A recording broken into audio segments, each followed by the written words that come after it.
नमस्ते। Extension and education की online कक्षा में मैं डॉक्टर शशि शर्मा आपका स्वागत करती हूँ। हम पढ़ रहे थे यूनिट 3 प्रोग्राम इवैल्यूएशन या कार्यक्रम मूल्यांकन, और आज के हमारे इस कक्षा का जो टॉपिक है वह है कार्यक्रम मूल्यांकन की कसौटी। प्रभावोत्पादक मूल्यांकन की क्या कसौटी होनी चाहिए, यह हम अभी चर्चा करेंगे।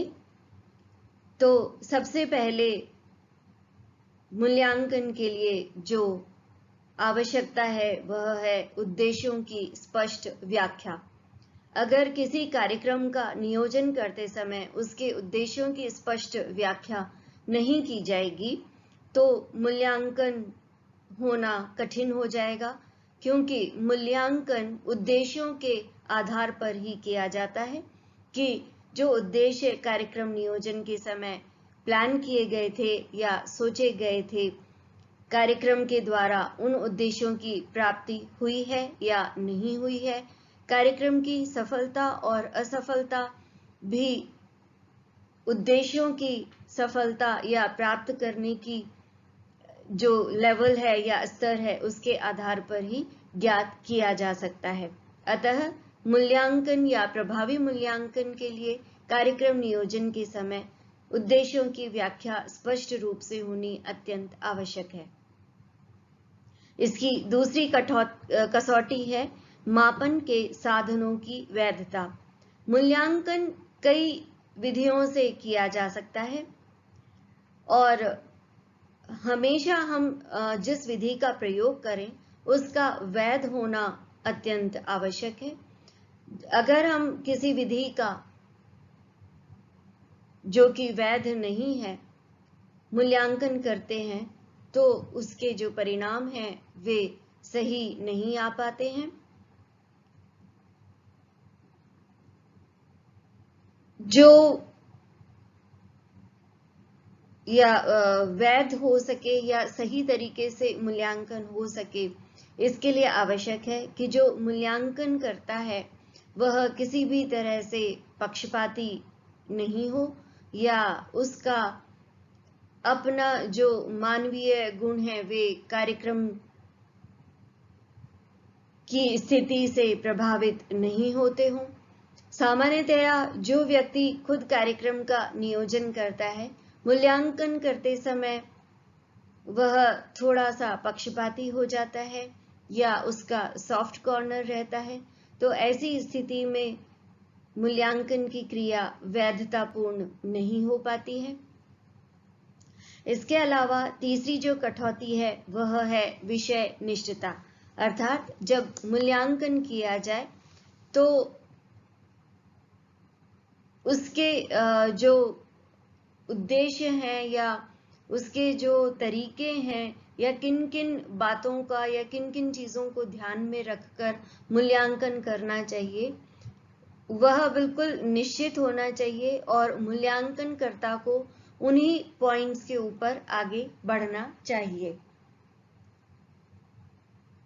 वैज्ञानिक रूप से अगर डेटा कलेक्ट किए जाएं तो उनका विषयनिष्ठ होना या जो मूल्यांकन है उसका प्रभावोत्पादक होना काफी हद तक संभव हो पाता है।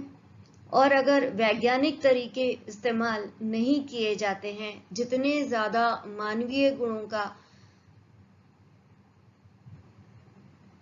सम्मिलित होते जाते हैं या प्रयोग होता जाता है, उतना ही मूल्यांकन जो है उसकी सत्यता में कमी आती जाती है।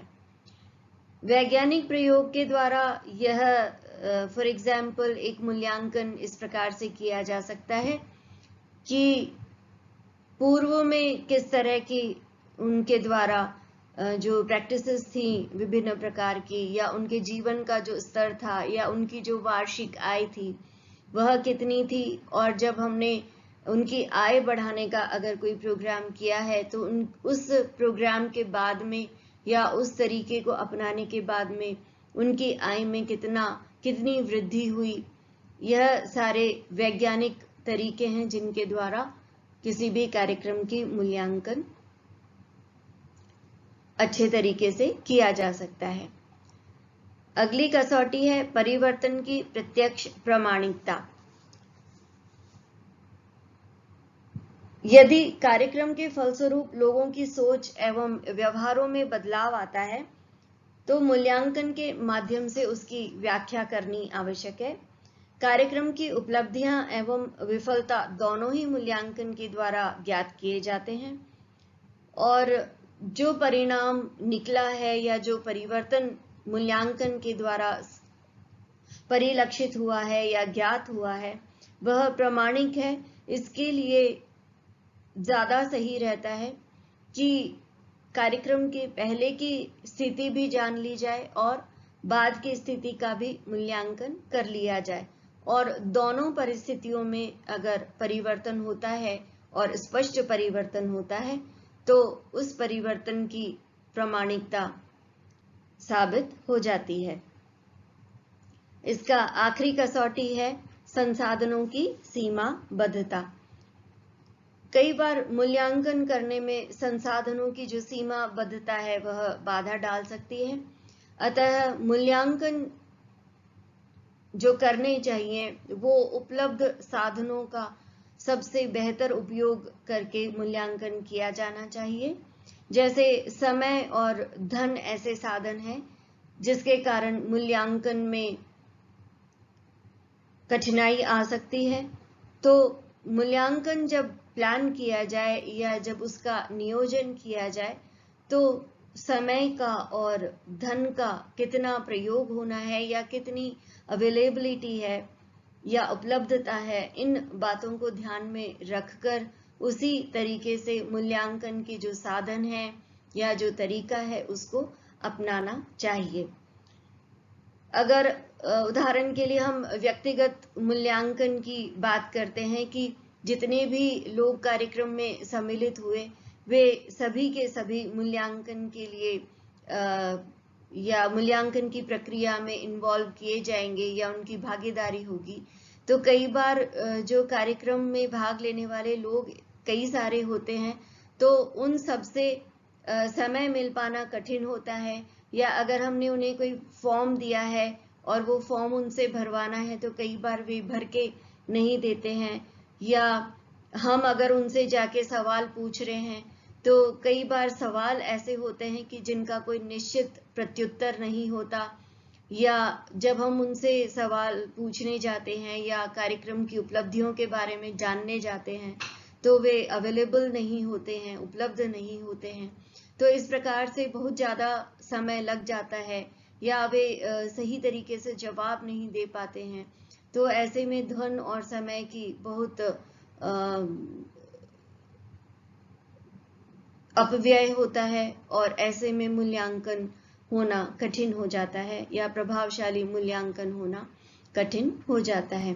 तो इस प्रकार मूल्यांकन करते समय उपरोक्त या अभी जो जिनका वर्णन किया गया उन मापदंडों के बारे में या उन चीज़ों के बारे में या उन पॉइंट्स के बारे में हमेशा ध्यान रखना चाहिए और उन्हीं का प्रयोग करके या मूल्यांकन करते समय इन बातों को ध्यान में रख के और प्रभावशाली मूल्यांकन करने की कोशिश करनी चाहिए। आपने यह वीडियो सुना, इसके लिए आपका बहुत बहुत धन्यवाद। और अब अगले टॉपिक के साथ मैं पुनः उपस्थित होंगी। तब तक के लिए नमस्ते।